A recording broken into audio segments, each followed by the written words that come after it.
all of 2016, I spent it homeless. Welcome to my YouTube channel, man. My black ass finally done got on here. I was gonna do one of those welcome to my YouTube introduction videos, but I really wanted to get straight to the point, man. On my channel, what I'm really gonna be speaking about is entrepreneurship. I'm gonna be giving y'all a bunch of business tips to get business credit, business lines of credit, personal credit stuff. Definitely gonna be a channel where you're gonna learn how to get to the bag, but it's gonna be deeper than that, bro. Cause the one thing when it comes to this entrepreneur shit is like, bro, the skill side is one side of it. This shit is a mental game.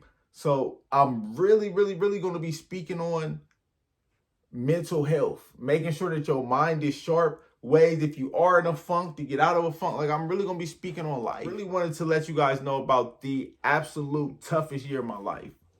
This was a year that took every piece of everything that I had to get through it, and not just get through it, but end the year in such a different position than I started it, that I mean, it blows my mind just thinking about it, man. And it's all of 2016, I spent it homeless. You know, I slept in my car. Bro, I literally slept outside in 2016. It was multiple times I slept outside. I slept in my car, was brushing my teeth at fucking Wendy's in fucking Ontario, California. I was showering at the gym. Like, I was down bad. January 2016, boy. Whew. That's when it happened. The beginning of the year, January 8th or 9th, somewhere around then. Now, I'll be real, the first 2 weeks, shout out to my boy Nelson, because he let me stay at his crib, because I lied to him and told him I had an apartment in San Bernardino. I just needed 2 weeks till the apartment was ready. So him being a homie, he let me stay there. But after those 2 weeks was up, I refused to just, that's my pride, but I refused to stay there longer or ask for more time there. So, man, I remember like it was yesterday, the first night I slept in my car. It was, I worked in Ontario, California, and I worked in Laverne. I had 2 jobs at this time. Working for T-Mobile in Laverne off of Foothill by that Panda Express. And I worked at Fox Rent a Car in Ontario off of Vineyard and Hope. So I'm literally driving up to 10. This is nighttime, like 8, 9, 10 o'clock at night. I'm driving up to 10. I get off on Euclid, right? And now when you get off on this exit, it's like a 3-way stop. You can go left, you can go right, or you can keep straight. I see straight ahead that it's a parking spot. And shit, I'm like, fuck it, this is where I'm finna sleep at tonight. And I just said a prayer. I really just said a prayer because I'm hurting inside because it's my first time being in this situation. I'm looking at myself different. Like, how did I get here? How did I, you know what I'm saying? I'm really just in my head because, I mean, if you've never slept in your car before, you might not understand, but not only is it a vulnerable position, as in somebody could do something to you while you're asleep. You can't even defend yourself. Man, it's also embarrassing because my car didn't have no tent. It had that little light ass tent that you could still see through. You know what I'm saying? My car didn't have no tent. So you could literally walk past my car and see me sleeping in it. You know what I'm saying? So I park my car, I say a prayer.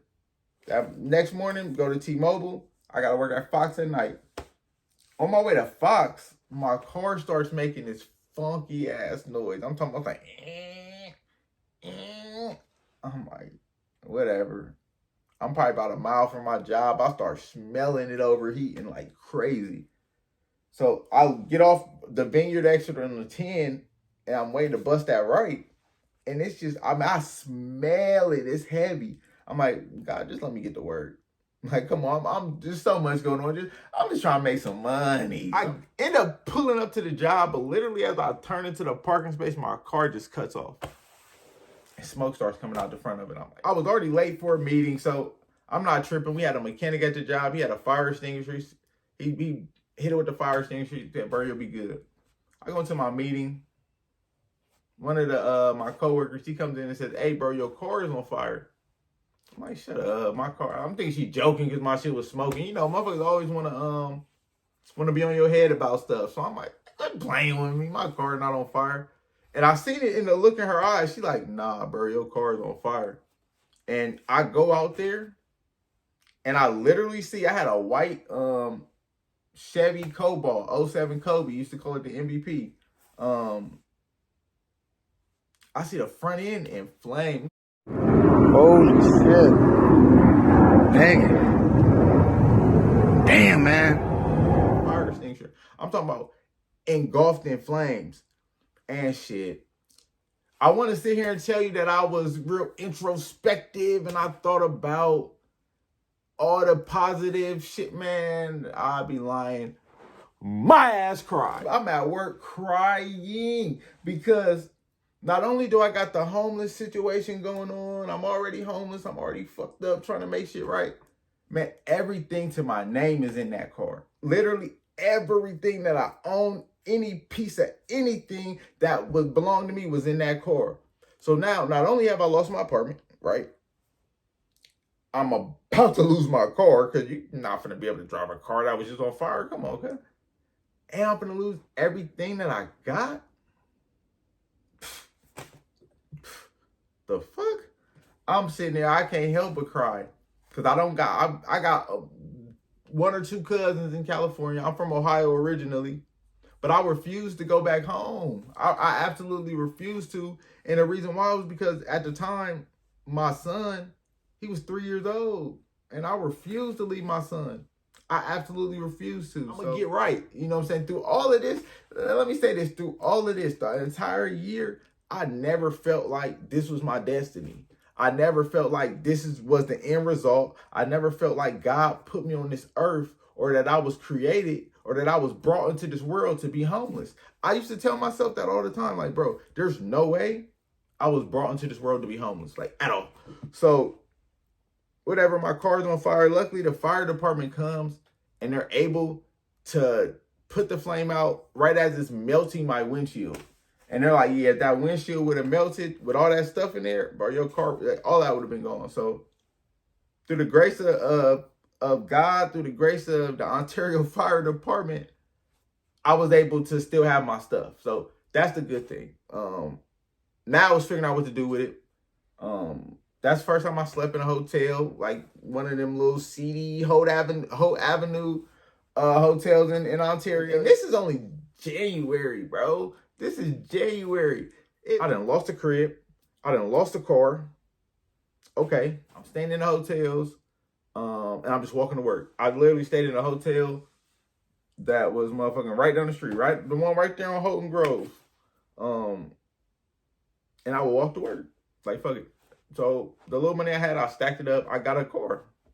So I got a little Hyundai Elantra. It wasn't nothing crazy, but I fucked with it because it had Bluetooth. My Cobalt didn't have Bluetooth. I had to play music off my phone, like literally off my phone, like a psychopath. So having a Bluetooth, that shit was like, okay, that's a major upgrade. Like, fuck it. March was cool. I slept in my car, but I also was able to stay at my cousin's house a couple nights. I would stay with friends like maybe 2 or 3 nights out of that month, but it didn't feel that bad because I had a new car. I could go see my son. I could get around. I'm good. April 2016 comes. Now, this tell you, like, really, if I'm gonna keep it real with you, I made mistakes during this year. If I would have been on my handling business the way I should have, I might have been homeless 2 months. Like maybe by March, I would have been in a place, but I was young. You know what I'm saying? I was 24 years old. Even though I'm going through major life shit that adults really can't handle. A lot of people 2 times my age, 50, 60 years old, been on the streets for 20 years. As long as I've been alive at the time. So I'm still trying to be a kid. You know what I'm saying? Even though it's a grown man situation, it's a situation that requires me to think different. I'm still trying to be a kid, right? So April 2016, it's my son's mom's birthday, right? And my job that I had got fired from, AT&T, and that's going to be a whole nother video because that was the dumbest reason in the world to get fired, but whatever. I had bought like a Vegas package. They had the Rio type shit. So I'm homeless, about to go to Vegas. Like, that's all. That shit already, like, even just saying that out loud, I'm like, bro, that's dumb as hell. Dumb as hell. Before we were going to go to Vegas the next day, I'm like, fuck it. Before I go to work, it's a liquor store right here, right? So I get a bottle of Patron, bottle of Grey Goose. Parking lot. I look left, I look right, I look left, I look right again, and I look left again as I'm pulling out, and boom, my shit gets smacked. Right in the right in the driver's door. Got smacked. I'm talking about, I thought I died. I literally thought I died. I'm sitting there laying like, bro, I'm dead as fuck. Ain't no way I'm alive. I'm dead as fuck. Obviously, I wasn't. I get out, I see my car, and I'm hurt. Now, that's the second car I done lost this year. And this is, we at the beginning of April. This is the second car I done lost this year. Right? So now, a normal, not to say normal, anybody other than me probably wouldn't have went to Vegas still. They probably would have been like, damn, not only did I just lose my car, technically that was my house. So now I'm homeless, carless, everythingless. Hell no, my ass went to Vegas. Dumb as hell. Spent money I didn't have. And didn't even have that good a goddamn time. You know how dumb I felt having my son's mama drop me off at a Motel 6 so I could get a room? You know how goofy I felt just coming back from Vegas? But I'm going to stay at a hotel, and not even a good hotel. It's the Motel 6. It was the one off of 4th on the 10. That bitch was nasty, you feel me? It wasn't even like, no, I'm going to a suite, some player shit. No, bro, I'm going to the fucking tweaker motel, the Scante Palace, you feel me? Like, I felt dumb.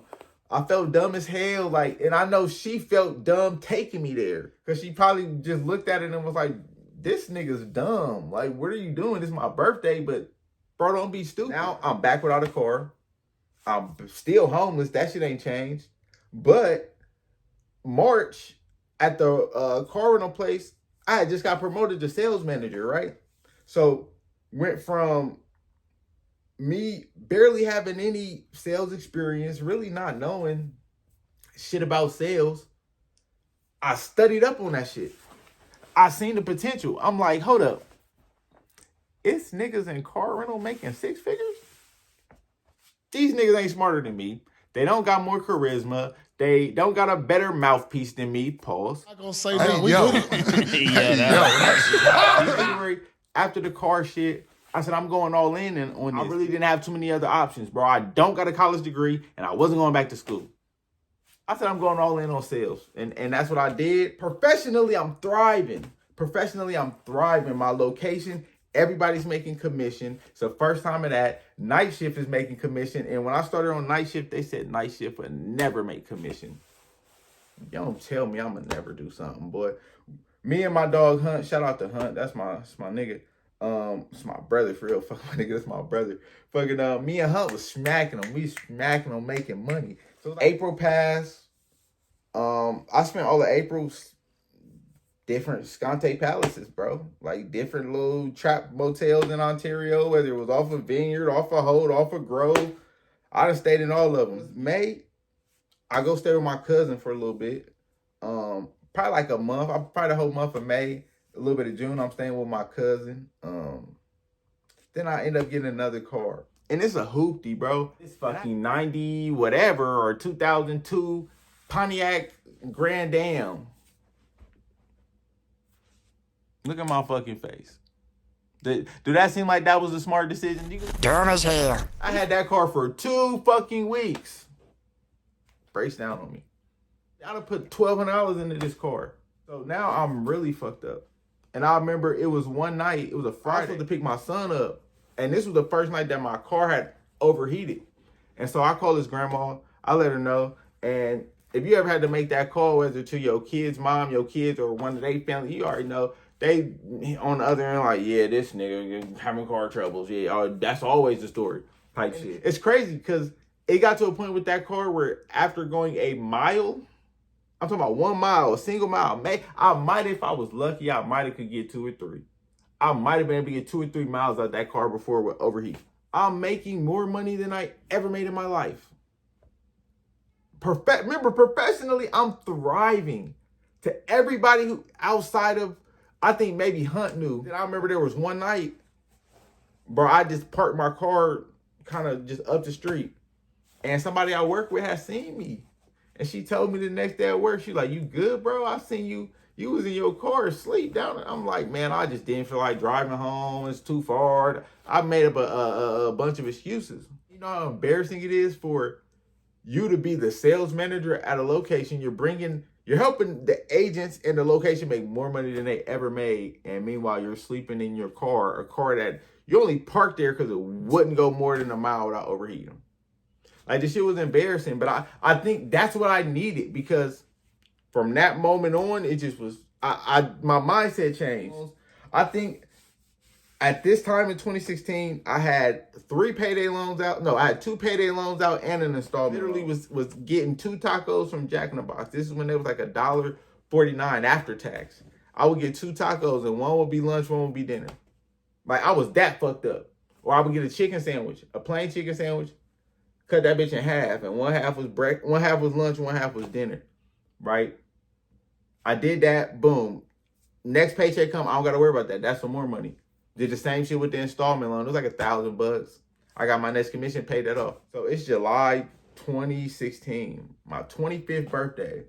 I wake up in my car. I go to fucking Jack in the Box. I get a chicken sandwich. Next thing I know, I see a helicopter kind of like circling over me. I'm like, damn, bro, this is on my birthday. I'm finna go to jail. Like, what the fuck I even do? I see cops, like 2 cop cars, just come in right there. And they pull up on me. And they like, hey, put your hands up, put your hands up. So I'm in my car. I just put my hands out the window. And then the cop comes over. He looks at me. He's like, nah, he doesn't fit the description.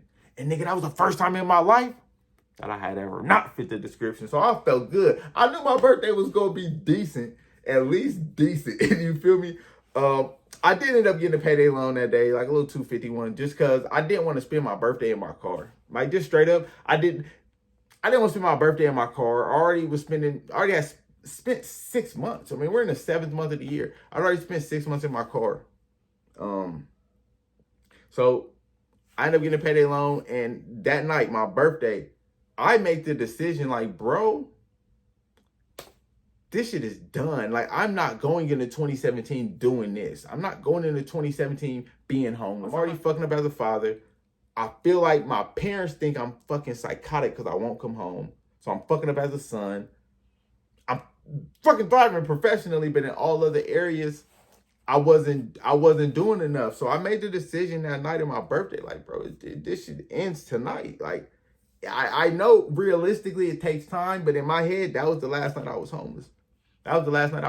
Because from that day forward, shit really progressed. Probably a couple weeks after my birthday, I go see Hendrix. I catch the bus from Ontario to, it goes like Ontario. I transferred somewhere, Pomona. Transferred in Pomona, took the bus from Pomona to LA to Union Station. Took a train from Union Station to Oceanside. This took 4 hours.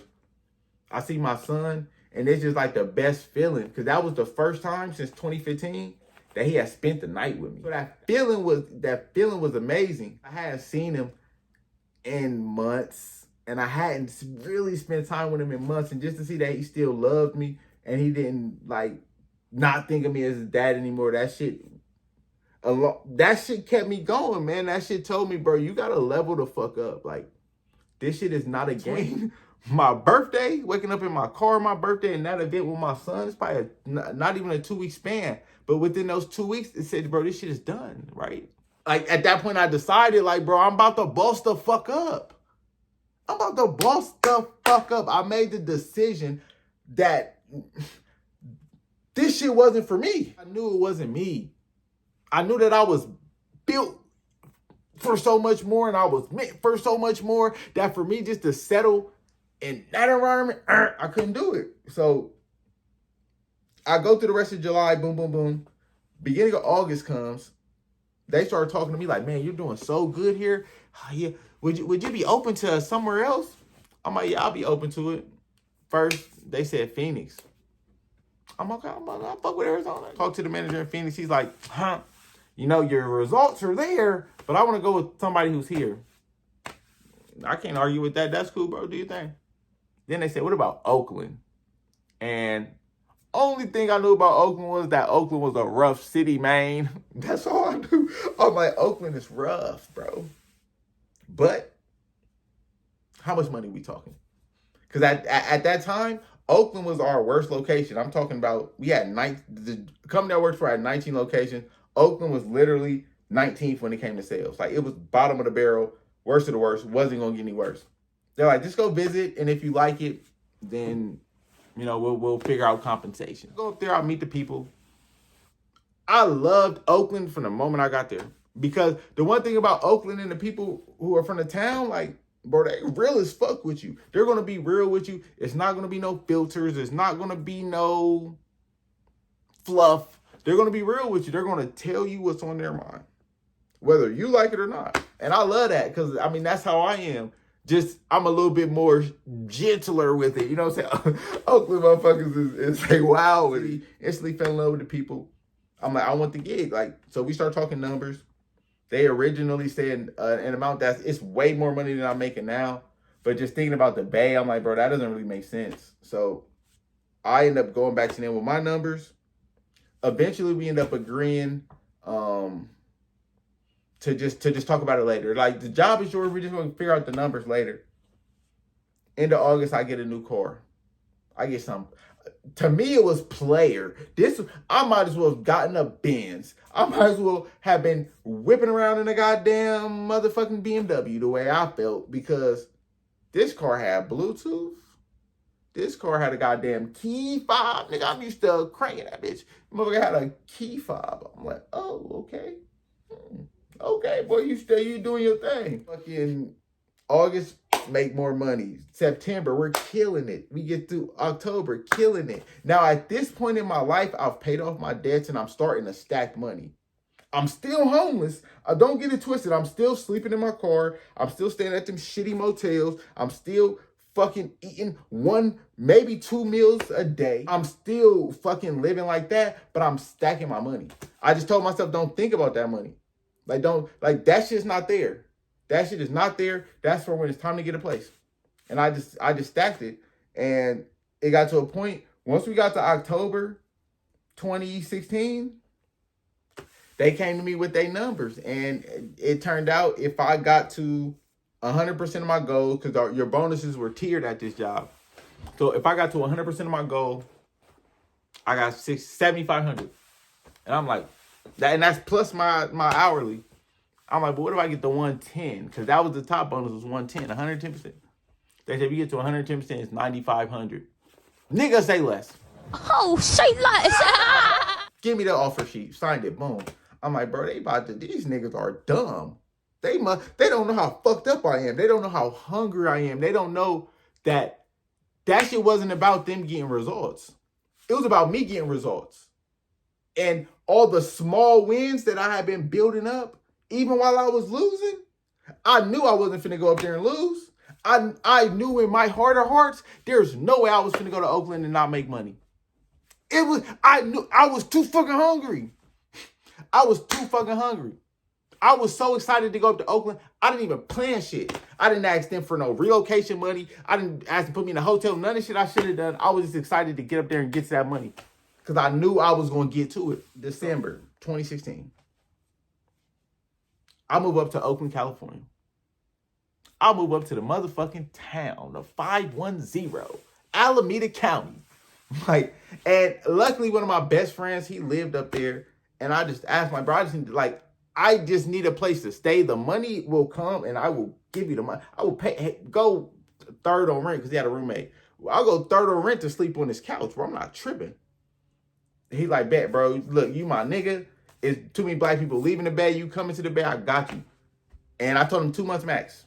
2 months, I said 2 months max, but it'd probably be a month, 2 months max. That December, Oakland hit numbers like they had never seen before. I'm talking about we hit 115% of the goal. We hit 115% of the goal. This was a location that was used to doing 70% of its sales goal. We hit 115%. And you would get your commission check the next month. So January 17, at the end of the month, you'll set your last check of the month, you would get your commission. January 2017, I get a check that's in the eights. I'm talking about, it was like 8,100 after tax. I'm looking at this motherfucker like, they done fucked up. They done fucked up. But I ain't gonna lie to you, man. When I seen that deposit in my account, man, I cried. And I'm not a crier. I know I just said I done cried a couple times in this story. I'm not a crier. But I just thought about everything I done fucking been through in that last year. I thought about fucking my car catching on fire. I thought about all the people who had sneak dissed me, and all of them emotions just came out, and I just fucking cried. Time in a long time. All the, is this gonna work? All the, am I doing the right thing? Should I just go back to Columbus? All the people told me I thought about all that shit, and I didn't want to get no revenge on them. I fucking was proud of myself. Goddamn. I was crying because I was proud of myself, bro. And I didn't fucking quit. I kept going. I pushed through that shit. Bro, I ain't no bum ass nigga, bro. Even though I technically was a bum ass nigga at times, I don't know where to go. But I'm not a bum. So I'm not gonna live like a bum. That was my mindset. I'm not gonna live like a bum. Nigga, I got an $8,000 check that just hit my account. I felt good. I started plotting on where I'm gonna live in the Bay. And then I was in Oakland from December 2016 to September 2017. And during those 9-10 months, there was not one month that us as the location was out of the top 5 as far as sales go. For the entire company, you're talking about a location that was 19 out of 19. Now we're top 5. Talk to me nice. Like, nigga, I felt like that nigga because I went from 2016, bruh, even though I knew that wasn't my situation that I was meant for, I can't sit there and tell you that 1,000% in my heart, I felt like I was going to get out of it. At least not as fast as I did, and at least not rise to the level that I did. Like, I would have been lying to myself if I said that. And I did that shit. I ended up, September 2017, I got promoted to the largest location, which was Los Angeles, LAX airport. I managed a team of 35 agents. First time ever managing a team that large. It's 1,000 transactions per day. First time handling a volume that large. And man, we responded $1 million a month additional revenue. Like, Chili just kept coming in. And I'm gonna wrap it up here. But the reason I wanted to tell y'all this story, because it really, to me, it defines who I am as a person. Like, I'm a nigga that just don't quit. It don't matter the situation. Bro, I've been knocked down on my ass so many times. It's been so many times that motherfuckers have counted me out. It's times I counted my own self out. But I rose up and I got through it. And I always will and I always do. Like, shit. And I know it's somebody out there right now. Maybe you're not homeless. Maybe your situation is different, but you're not where you want to be. You're in a situation where you're looking at yourself. You can't even look yourself in a mirror. Like, you ever been to that point? You ever been to a point where you can't look at yourself in a mirror? Because you just looking at you is just going to remind you how much you're not being you right now. And so to anybody who's in a situation where they feel like they're not being themselves, I challenge you to change. Look at your life. See what it is you got to do different. I decided, bro, I need more. My son deserves more. My mama deserves to be proud of me. I want my mama proud of me. My dad deserves to be proud of me. I want my dad proud of me. Listen, we weren't put on this earth to fail. Even if we're failing, that's not our purpose. That's not what we weren't designed to fail. It just doesn't make sense. We were not designed to fail. And even though I couldn't at that moment, as I'm telling myself that, as I'm gonna put my seat back in my car to lay down, I'm telling myself this. I'm like, bro, when they make a movie about me, this part of the movie about to go crazy. They finna be crying at this part, boy. I knew I was going to get out of it, but I didn't know how, right? So if you're in a situation where maybe you're about to be homeless. Maybe you don't know how you're going to pay rent next month. Maybe you're about to lose your car. Maybe you're about to lose whatever it is. Now I challenge you to change. Look at your life and see, where is it that I can implement something that's going to bring money in? Cut the noise out. Cut off the PlayStation. Cut off the goddamn Netflix. Cut some bitches off. For the women, who might be some women listening to this, cut some niggas off. That's cool. But the one thing I realized was that if I didn't change, nothing was going to change. Like, if I didn't change as a person, nothing was going to change. And that's really what my life is about, man. Honestly, is about self-analysis and change. And I wish I could sit here and tell you that after this, my life was just amazing. I made $1 million now and I'm somewhere no. Life don't work that way. You know what I'm saying? And again, we'll get into the other stories later down the line, but this story sets the foundation for how I even felt confidence enough to call myself $1 Billion Jones, right? Like, think about how much confidence you have to have to call yourself $1 billion, not millionaire, not I get money Jones, not none of that. It's $1 billion. And no, for the people always ask, well, you don't got $1 billion. No, $1 billion that's a long time. Most people don't become billionaires to their 50s and 60s, like later in life. I'm 32 years old. Like, by the time I get 60, 70 years old, the B is going to be there, bro. Like, it just is, because there's been too many situations where I could have folded. There's been too many situations where I could have went left and shit and crashed out. And nigga, we persevere. And you can do the same, bro. Like, I want you to tell, I'm not nothing special. Like, I'm special to me, obviously, to my mother, to my family. I'm special, but there's nothing, I'm not doing anything that you couldn't do. So I challenge you, anybody who's watching this, that's in a situation where they're close to giving up. They're like, bro, I'm giving my all and it's still not working out. Anybody that's in that situation right now, man, I challenge you for the next 30 days. Go learn a new skill. You on YouTube right now. Once you're done watching this video, man, go type in fucking high earning skills 2024.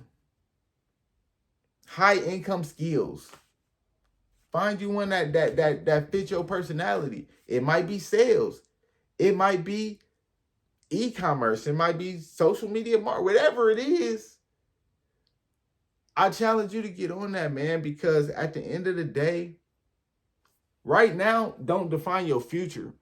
Right now is the way it is because of the decisions that you made in the past. So if your past can define right now, that means right now it's going to define your future. So make sure your future is what you want it to be, man. That's really what it is, man. Done, man. It's your boy, $1 Billion Jones. And first of many, like I said, like, follow, subscribe, notification bell, all that shit you already know. We out.